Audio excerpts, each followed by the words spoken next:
Hello বন্ধুরা, সবাই কেমন আছো? আশা করি ভালো আছো। আমার এই ছোট্ট মিনি ব্লগে সবাইকে ওয়েলকাম জানাই। তো এখানে দেখো, সকালে উঠে আমি স্নান টান সেরে ফ্রেশ হচ্ছি, চুলটা আঁচড়ে নিচ্ছি। তাকিয়ে তাকিয়ে দেখছিলাম যে আমার মেয়ে উঠে পড়েছে নাকি। এই যে সিঁদুরটা পরে নিলাম, একটু চন্দন মাটি নিয়ে নেব। আমি শুধু আমার মেয়ের ভয় করছি যে উঠে পড়লো নাকি, না হলে আরও বাকি কাজগুলো একটু লেট হয়ে যাবে।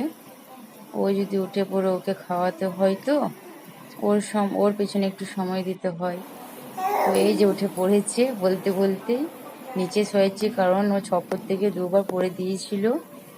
এই যে এবার ওকে নিয়ে চলে এলাম ঠাকুর ঘরে। স্নান করার পর আমরা একটু প্রণাম করি, জপ টপ করি। তো তো মেয়েকে ধরার মতো